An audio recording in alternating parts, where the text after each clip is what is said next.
100년이 지나도 남을 영화로 태양 별희를 택하셨는가? 그 얘기를 듣도록 하겠습니다. 송기영의 오프닝 크레딧! 네, 태양별이는, 태양별이뿐만 아니라, 이제, 저희들도 그렇고, 여러분들도 그렇고, 이제, 시간을 내서 이 방송에 참여하시니까, 제가 이제 꼭 말씀드리고 싶은 것은, 우리가 그 대상으로 삼은 영화를 꼭 보셔야 된다는 것, 정말 반드시 보셔야 된다는 걸 거듭 말씀드리고 싶고, 이제 태양별이 같은 영화는 정말 영화나 이런 거 소설이나 음악 작품 그런 게 있습니다. 죽기 전에 안 보거나 안 읽거나 안 들으면 후회할 것.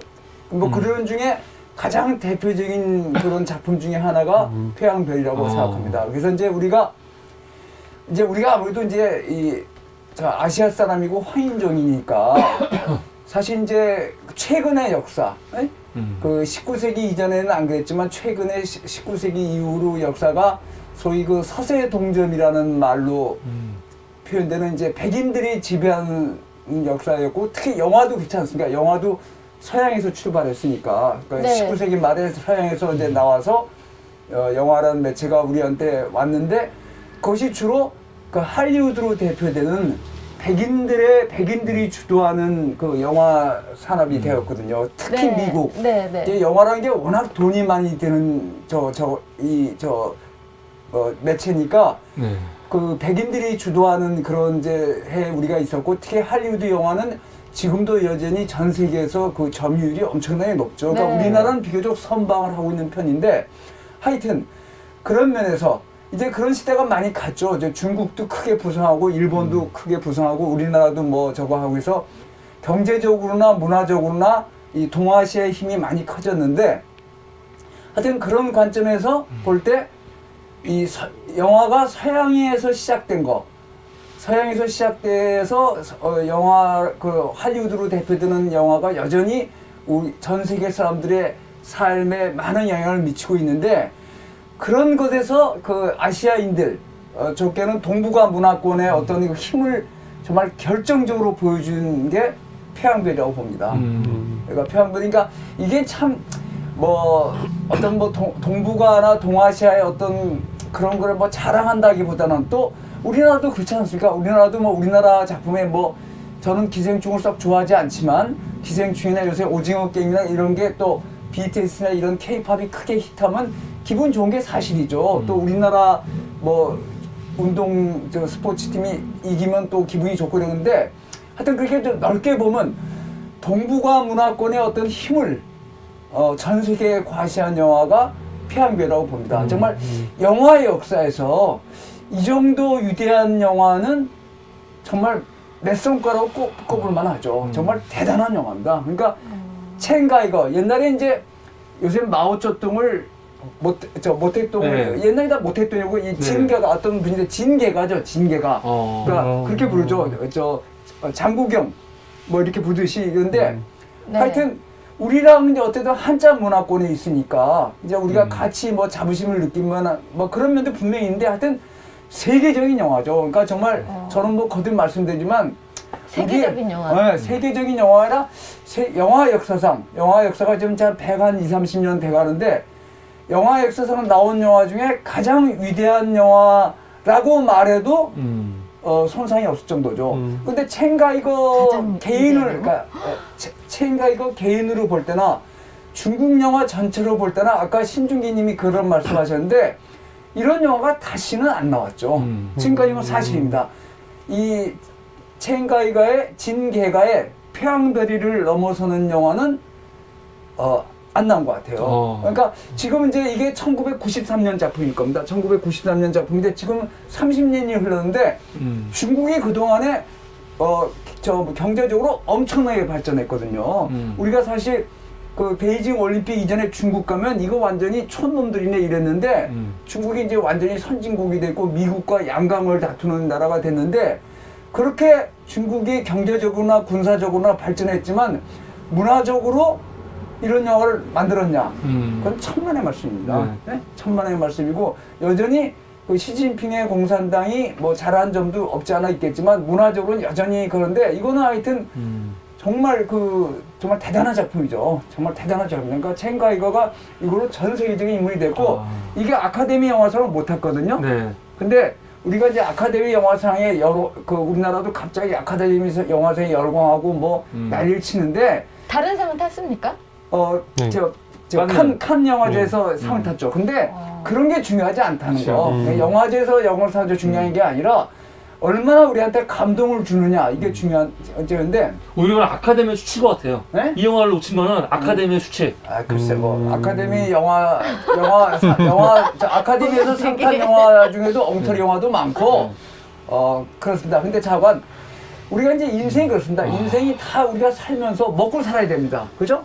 먹고 살고 또 별의별 일이 다 있는데 인간이 왜 위대하냐? 그러니까 위대한 예술 작품이 영화는 예술은라 꼭 말할 수는 없지만 하여튼 이렇게 왜 위대하냐면 인간이 살면서 굉장히 어려운 점이 많고 여러 가지 슬픈 일도 많고 어려운 점도 굉장히 많은데 그런 거를 비벼고 이렇게 만들어서 숭고한 것을 만들 수 있어요. 숭고한 거. 그러니까 인간의 살면서 나는 인간 조건들 그런 조건들을 뛰어넘는 아름다움이라고 말하기는 좀 어렵죠. 그러니까 숭고하다고 말하죠. 그걸 숭고하다고 말하는데 네. 그런 인간의 역사에서 그런 예술 작품들이 몇 개 있습니다. 근데 그 중에 하나가 이제 저는 개인적으로 미켈란젤로의 천지창조라는 그림이요? 천장화인데 네네. 그 미켈란젤로가 천지창조를 만들 때도 개인적으로나 그 당시의 로마의 상황이나 이런 게 굉장히 어려운 일이 많았습니다. 굉장히 여러 가지로 우여곡절이 많았고 미켈란젤로 개인적으로 삶도 평탄하지 않고 그때 뭐 교황이나 이런 정치적으로도 굉장히 어렵고 정말 혼란의 도가니였어요. 근데 그런 데서 이제 미켈란젤로가 그걸 뚫어내고 그걸 만들어서 정말 본인이라고 하면 압도하게 만드는데 그러니까 미켈란젤로의 천지창조를 보면은 가서 밑에 가서 시스템상에서 보더라도 그렇고 우리가 그림 파일을 보더라도 정말 사람을 질리게 만들거든요. 근데 그것이 미켈란젤로도 개인적으로 먹고 살아야 되고 여러 가지 뭐 이런 일이 있었는데도 그거를 뚫고 만들어서 그거를 숭고하게 마저 승화시켰는데 이 태양별이가 바로 그렇습니다. 태양별의 큰 줄거리 그렇죠. 그러니까 데이가 경국에 빠져가지고 그거를 못하고 자기 샬로한테 동성애적 감정 두 개인사의 이야기뿐만 아니라 그러니까요. 20세기 역사에서 가장 파란만장했던 역사 중에 하나가 중국사입니다. 그러니까 중국이 20세기 초반만 해도 열강의 먹잇감이었다가 또 일본한테 당하고 그다음에 민주당 정권이나 그다음에 국민당 정권이 잡았다 다시 공산당 정권이 잡고 공산당 정권이 잡아내면도 1960년대 중반에 문화의 대혁명이라는 정말 아주 끔찍한 일을 겪었거든요. 근데 그런 우리가 인간사에서 개인적인 인간사에서 느끼는 그런 여러 가지 조건들 그리고 역사의 이런 조건들을 다 만들어서 용광로에 놓고 만들어서 뭘 만들었냐? 정말 숭고한 작품을 만들었습니다. 그래서 정말 태양별이는 뭐 제가 이렇게 설명한다고 어떻게 한두 마디로 요약할 수 있는 게 아니고 반드시 보셔야 됩니다. 저는 한번 열 번쯤 본 것 같아요. 근데 정말 인생이 찌질하고 느꼈을 때 우리가 인생이 찌질하고 슬프고 이렇게 했을 때 야 저런 작품을 만들 수 있구나 인간이라는 게 그럴 때 우리의 모든 각자의 조건을 뛰어넘어서 같이 감동하고 숭고하다는 게 뭔지 그러니까 인간이라는 게 참 찌질하고 형편없고 정말 약하고 여러 가지 조건에 휘둘리고 남을 배반당하고 이렇게 그냥 사는데 그것을 용광로에 놓고 만들어가지고 이런 위대한 작품을 만들 수 있다는 거 그게 우리가 그래도 아무리 세상이 어렵더라도 인간한테 걸 수 있는 기대가 아닌가 그러면서 정말 위대한 예술 작품의 반열에 올려놓은 것이 이 태양별이라고 생각합니다. 그래서 제가 뭐 오프닝 크레딧이고 지랄이고 없이 정말 이거 보셔야 됩니다. 그리고 또 하나 이런 면에서 또 하나 드시겠어요. 요새 우리나라 문화를 보면 영화나 이런 거에 제가 TV를 보면 좀 한심하다고 생각하는 게 왜 너무 예능 프로가 이렇게 많아요? 정말 나쁜 놈들이야. 방송사 이런 거, 네. 이런 놈들이. 네. 그 예능 프로나 그런 거로 사람들을 일차원적으로 만들어요. 아주 그거 보고 좋아하는 인간들 보면 정말 총으로 쏴 죽이고 싶어. 아, 교수님 오늘 멋있습니다. 오늘 멋있습니다. 안 됩니다. 큰일 납니다. 그러니까 이런 게 그러니까 자아 정말 비판하다 큰일 나요. TV나 이런 것들을 좀 잘하고 좋은 프로를 보여주고 네. 이러면서 그게 폐왕별이가 굉장히 긴 영화고 볼 때 편하지 않아요. 고통스럽습니다. 네, 아 그쵸. 저게 우리의 모습인가 이렇게 고통스러운데 그런 고통의 와중에서 걸작이 태어나는 겁니다. 그러니까 제가 한번 그런 말씀드린데 그게 기분 좋은 표현이지만 고통의 역사일수록 아름다운 꽃이 피어나는 거죠. 그러니까 그게 참 책임 없는 소리도 있어요. 야, 이 새끼야, 네가 거기 고통에 서서 너는 죽든지 박살이 나 있을 거야. 그런데 인간이라는 게 뭐냐? 그런 깊은 고통이나 정말 처절한 고통 속에서 나중에 아름다운 뭘 만들어낼 수 있다는 게 인간의 힘이거든요. 그래서 정말 제가 요새 우리나라 문화 이런 것도 얘기하지만 또 지금은 또 그런 시대인지 모르죠. 이 거대한 담론이 통하지 않는 사회일 수도 있습니다. 왜냐면 여러 가지로 먹고 사는 거나 이런 게 굉장히 좋아지고 이랬으니까. 그러니까 중국도 그럴지 몰라요. 중국도 정말 우여곡절의 역사를 겪다 보니까 이런 작품이 만들었지. 지금 중국이 세계 패권 국가를 지향하는가 이런 영화 못 만들고 중국을 찬양하는 영화를 만들거든요. 되게. 네? 그러니까 그게 참 이 영화가 중국 자본으로 만든 영화예요, 교수님? 중국 자본이 만들고 홍콩이 돈을 많이 냈을 거예요. 야, 근데 이런 영화를 허용을 했어요? 그때는 그 덩샤오핑 나와가지고 네. 그 못했던 그런 거 비판하고 그런 덩샤오핑 이후구나 하여튼 그런 그 문화혁명의 그런 부작용을 비판하는 거라서 이게 처음에는 금지를 했다가 나중에 네.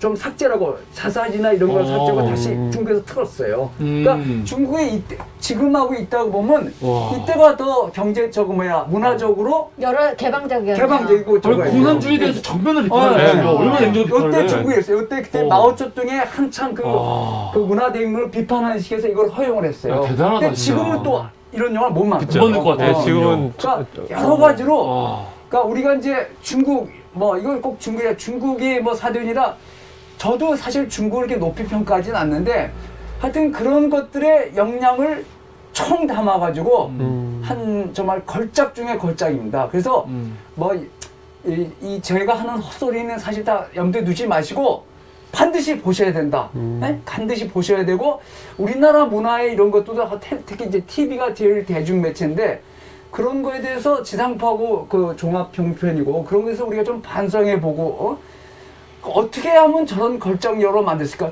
사실 현대가 물질적으로 굉장히 풍부해졌습니다. 그렇지만 우리 현대인들이 느끼는 대한민국 사람들이 느끼는 갈등은 예전 못지않게 첨예하거든요. 먹고 사는 문제는 많이 해결되고 물질적으로 민주화나 산업화 면에서 많이 좋아졌지만 굉장히 더 갈등은 여전히 우리가 살면서 느끼는 그런 갈등이나 고통이나 아픔이나 것은 여전한데 그것을 과연 어떻게 문화적으로 풀어낼 것이냐. 저는 오징어 게임도 좋은 예라고 생각하고 이렇게 하는데 그런 것에 대해서 좀 고민하고 우리의 문화적 역량이나 이런 거나 좀 고민하고 이러면서 반드시 보고 또 봐야 될 영화라고 저는 보여주고 정말 장면 하나하나가 기가 막히게 만들었어요. 그러니까 첸가이거 일생에서도 그 다음에 나온 영화들은 이건 못 따라가요. 정말 세계 영화계만이 아니라 세계 문화계를 강타한 걸작 중에 걸작이라고 봅니다. 그래서 꼭 보시고 정말 인생이 우울해지거나 이럴 때 한번 꼭 보시면 그래도 정말 저런 영화를 볼 수 있다는 게 우리가 살아있다는 증거가 아닌가 이런 면에서 저는 제가 하는 헛소리보다는 한 번 더 보시라고 거듭 추천하고 싶습니다. 예. 네, 감사합니다. 지금까지 성기영 교수의